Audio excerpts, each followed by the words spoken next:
In today's video, I'm going to be bringing you a part 2 on why I think you guys are not getting sales on Redbubble. This is something I thought I had to recover and throw in some new information in there, mainly because when I'm doing my shop reviews, I'm seeing people are doing a lot of the same things and making the same mistakes. So I thought I'd make this video to make things easier for you guys. If you're ready for this one, please drop a like, as that would be very much appreciated. And with that said, let's get straight into this. Hi guys, my name is Phil and welcome to the Money Game YouTube channel. For anyone who's new around here, I make print on demand content to both motivate and to give you guys tips and tricks on how to improve your print on demand shops. If this is the first time you're coming across this channel and you're looking to make some extra money online, make sure to click that subscribe button and turn on the notification bell. That way you won't miss out on any of my videos. And if you don't already know, down in the description, I have a free print on demand start guide that features a lot of the information that I use to get my first few sales online through sites like Redbubble. However, if you're thinking of making this into more of a full-time thing, I also have a paid step-by-step guide that's also linked down below. Now, with that said, getting straight into this, I'm mainly going to be talking to you guys, like I said, about why I think you guys are not getting sales on Redbubble.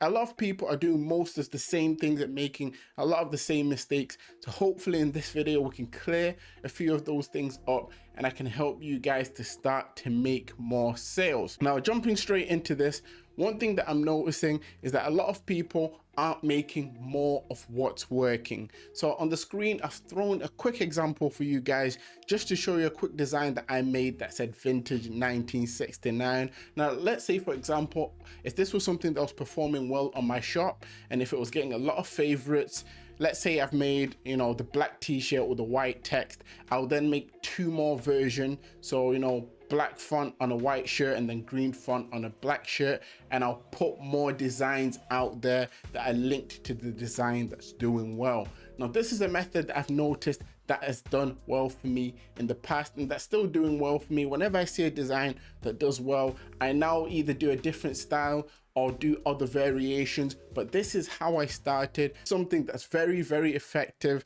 And the main reason I talk about it is because it works. And what I want to quickly do is, I want to quickly show you a quick example of what you guys could do if you're looking to maybe play around with this a little bit more, just so things are easier for yourselves. This is something a lot of people think is hard to do, but at the end of the day, it really isn't. It's fairly easy to do. And I'm just gonna quickly jump onto my Photoshop, which you should be able to see on the screen now. And as you can see, we've got the vintage design there. Now, what you can do, so let's say you've created your design, you've put it into a folder, you can go on this option that allows you to go on Hue Saturation. Now, you can also do this on Photopea, which is pretty much the free version of Photoshop. And once you go on Hue Saturation, if you go on the top bar here where it says Hue, you can literally drag the color, and as you can see there, you can create multiple color variants of the same design by just changing the hue color saturation. It really does make a difference, and this is something that I've noticed that a lot of people aren't doing, and I'll strongly recommend for you guys to try this. Moving on, one thing I've also noticed that you guys are not using are triggers that make people buy.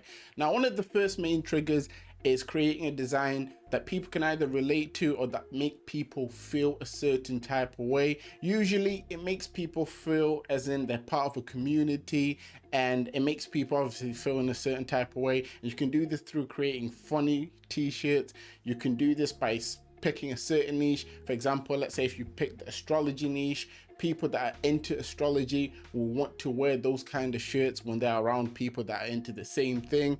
And that's one trigger point you guys can focus on. And another thing you can do is creating designs that stand out. Now on Redbubble, obviously there'll be a lot of options on the front page, and your design needs to be able to stand out. So you want to be making sure that you're using bold fonts, such as in the example you can see on the screen in the design that says Flat Mars Society.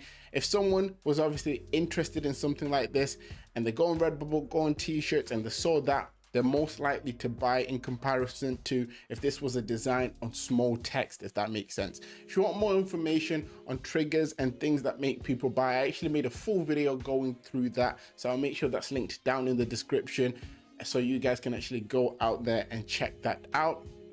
But before we move into this, I just want to say triggers are important, because at the end of the day, if you're not focusing on those things, people more so than not are not really going to end up buying the things that you're providing.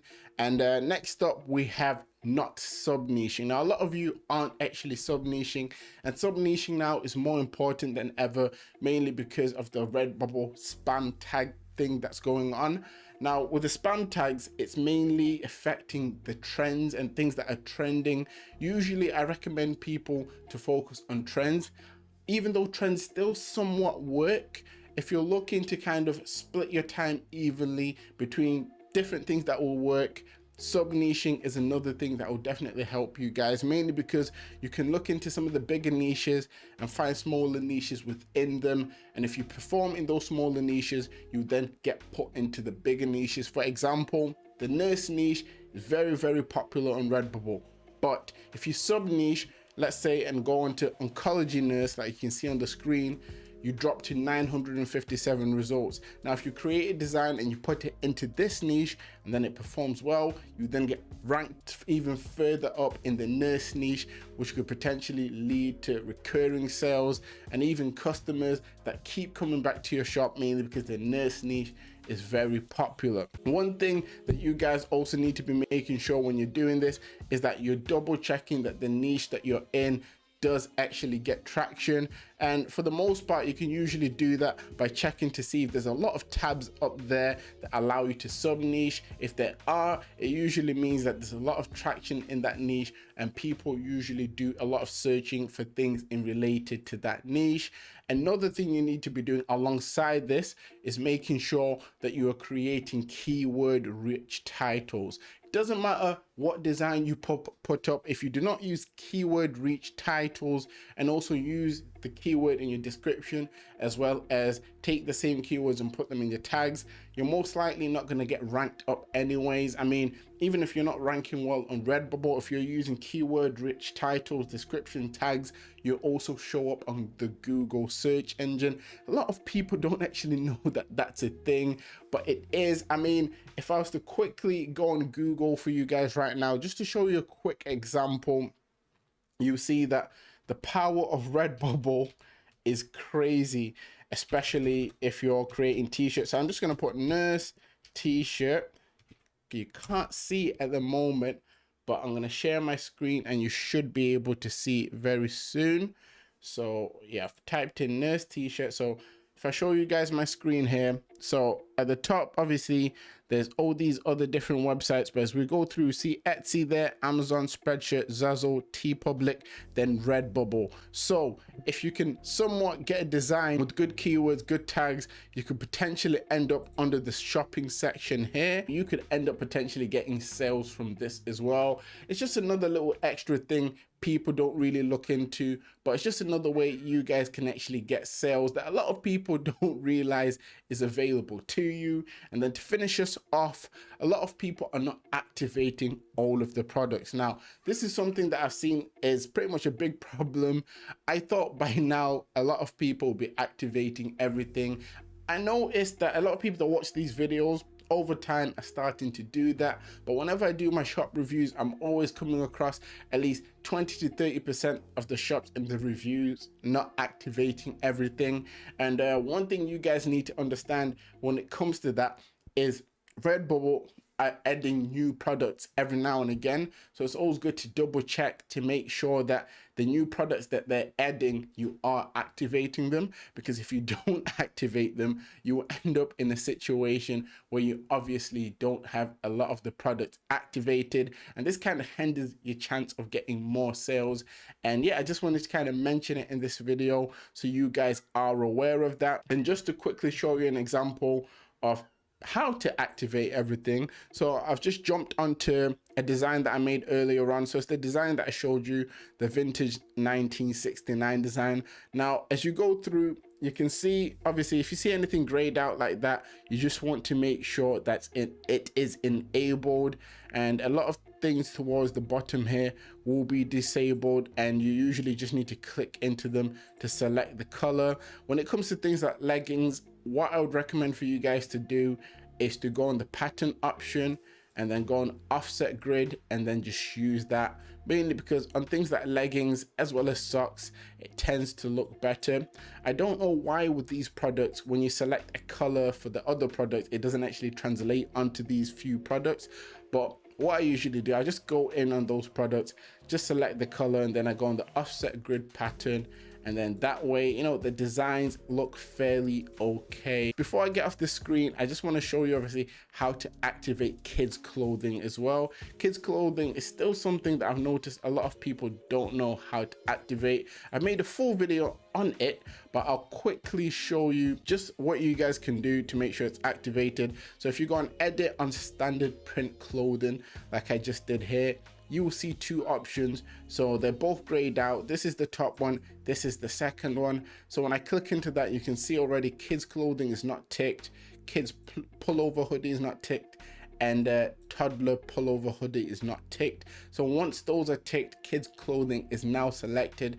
And if you want to make sure that you've got the correct color on the kids clothing, you click on defaults, and then you can click which product you'd want to show as the front image. If you do set it as a front image, and as you can see, there's 4. So the short sleeve baby one piece, long sleeve baby one piece, baby t-shirt, and then kids t-shirt. So let's say we'll go baby t-shirt. If you want it to be black, you then select black, and then it will match with this. But if you want it to be any other color, you can click the color on here, and it won't affect the original t-shirt you guys can see here. So that's something you guys can do when you're making sure that you're activating kids clothing. And at the moment, that's the only kind of secret product Redbubble doesn't actually activate for you at the start. That's more so hidden. The rest are usually towards the bottom, but you guys will usually see them grayed out, and you can just click on them.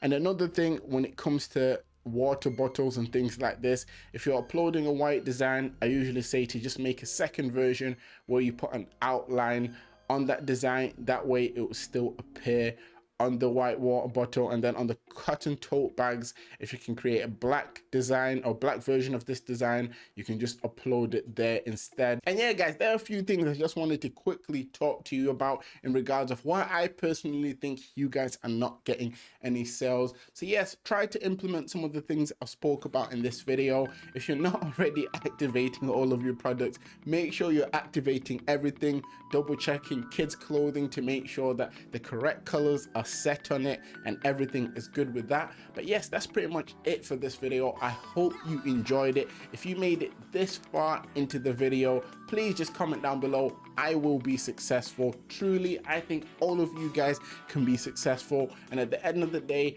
always remember that everything is rigged in your favor, and manifest success.